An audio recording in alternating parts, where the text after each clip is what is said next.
menggunakan masker. Untuk petugas tetap melaksanakan tugas secara humanis, menghentikan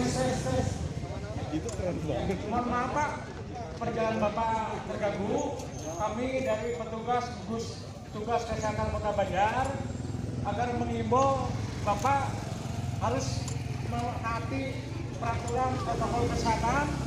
1. Harus memakai masker. 2. Cuci tangan pakai sabun air yang mengalir. Jaga jarak, hindari kerumunan. Maka dari Bapak itu, Bapak karena dari 4 itu Bapak tidak memakai masker, nanti Bapak diarahkan sama rekan kami. Silakan Pak, parkir. Itu sosialisasi permasalahan ini Pak, mungkin masalah COVID mungkin bagi masyarakat di perkampungan itu tidak akan mengetahui itu Pak. Itu tolong untuk sosialisasi ini harus sampai ke pelosok kampung Pak gitu.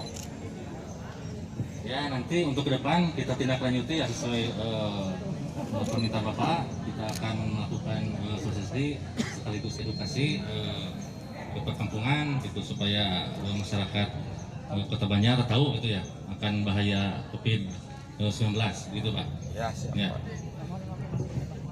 Pak, saya bertanya dulu Pak. Kalau seandainya saya bayar denda itu yang administrasi berapa? Yang di denda berapa? 100 sampai 150. Nah, kalau misalkan saya bayar 150, itu uangnya digunakan untuk apa? Itu masuk ke kas negara. Ya. Itu masuk ke kas negara. Ya siap cukup. Pak, terkait untuk tugas Satgas COVID-19 ini gimana Pak? Ya, pertama pandemi ini kan belum selesai. Artinya segala bentuk kegiatan, tugas yang sudah kita jalankan selama ini harus dilanjutkan. Pertama kita bersyukur bahwa di awal kita bagus. Sehingga transmisi lokal kita ini betul-betul bagus. Artinya virus ini nggak menyebar secara totalitas di tengah-tengah wilayah Banjar. Artinya di awal kita bagus, sekarang kita tinggal menjaga bagaimana tidak terjadi migrasi virus yang dibawa oleh migrasi orang. Nah ini kita juga ada beberapa hal yang masih harus diperhatikan karena kita lengah dengan migrasi-migrasi orang. Ini bukti otentiknya bisa kita lihat. Kita menswab pasar 3 pasar, padahal itu tempat kerumunan yang susah diatur. Protokol kesehatan agak dilanggar terus, tetapi semuanya negatif. Sampai saat ini negatif dari semua swab yang sudah selesai. Malah yang ada yang positif di mana? Di BA, di Banjar Atas. Karena itu rest area di mana orang itu yang mampir bukan cuma orang Banjar, tetapi dari luar Banjar yang sedang perjalanan mampir. Nah artinya migrasi-migrasi virus ini yang dibawa oleh migrasi orang itu yang harus lebih kita perhatikan dari sekarang. Karena transmisi lokal kita sudah dari fakta-fakta yang ada sudah bagus sebenarnya. Nah adapun sekarang kegiatan lebih kepada bagaimana protokol kesehatan ini betul-betul dilaksanakan oleh masyarakat. Tetapi tadi sudah disampaikan juga oleh Ibu kan kita tidak melakukan denda dalam bentuk materi. Karena menurut hemat kami itu akan lebih membebani masyarakat. Walaupun tujuannya bukan ke sana, tetapi ketika ada yang lupa, ketika ada mereka jadi terbebani. Makanya tadi sanksinya diberikan dalam bentuk administratif. Bisa sanksi sosial, bersih-bersih, kemudian juga teguran. Yang paling ekstrim nanti dibawa KTP-nya dan dibawa ke gugus tugas.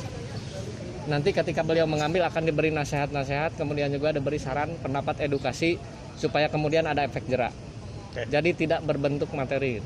Untuk sosialisasi mulai hari ini Pak? Ya, sejak dicanangkan hari ini kita, sebetulnya sebelum hari ini juga kita sudah tetap sosialisasi.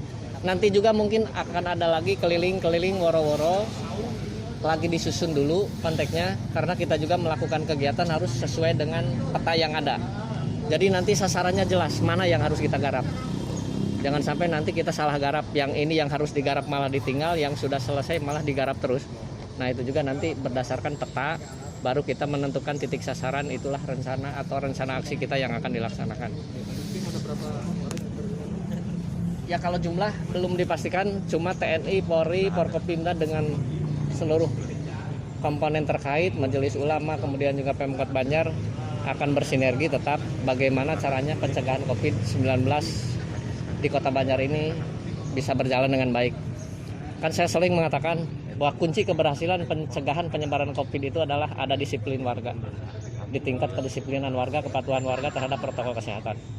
Nanti sanksi ini berlaku terhadap individu seperti masker tadi, juga terhadap tempat-tempat usaha, baik toko, pasar modern dan lain-lain. Kalau mereka tidak melaksanakan protokol kesehatan, teguran lisan, tertulis, sampai pada akhirnya penutupan sementara dan lebih ekstrim lagi penutupan untuk jangka panjang. Itu yang akan dilaksanakan di Kota Banjar. Tidak ada sanksi dalam bentuk materi lah sampai saat ini. Untuk tim ada berapa tim nanti yang terjun? Masih disusun lah. Nanti berapa jumlah timnya yang jelas ada. Nanti OPD juga akan diberi untuk tetap melakukan woro-woro walaupun tidak tiap hari, misalnya untuk hari Sabtu dan Minggu karena yang lain libur, tetapi beberapa OPD berjalan. Nah itu konsepnya seperti itu. Nanti juga akan muncul di SK Wali Kotanya. Gitu. Akan diterapkan sanksi harapannya. Pertama kami berharap pandemi COVID ini segera berakhir. Kedua kami juga berharap ada kerjasama yang baik antara pemerintah, TNI, Polri dengan masyarakat. Karena kami saja yang bekerja, masyarakatnya tidak mendukung, juga kita akan kesulitan untuk mencegah penyebaran COVID ini. Masyarakat saja juga kurang cukup kalau pemerintah tidak turun tangan. Jadi saya berharap bahwa ini semuanya bersama-sama untuk satu tujuan, mencegah dan menghentikan pandemi COVID-19 di Kota Banjar. Artinya nanti ada pos-pos dari keramaian atau gimana Pak? Ini pos terpadu, jadi nanti tidak ada lagi pos-pos di titik-titik tertentu. Jadi posnya nanti pos terpadu, pos pusat, ya di sini, di Sekretariat Gugus Tugas. Jadi semua perintah, semua rencana, semua setar itu dimulai dari posko gugus tugas ini. Yang nanti mungkin berganti jadi komite apa? Penindakan dilakukan setiap hari Pak? Ada penindakan nantinya? Iya, nanti akan dilaksanakan setiap hari. Nanti di titik-titik tertentu. Nanti kan kita lihat peta. Saya bilang tadi, oh di daerah ini nih yang masih bandel-bandel.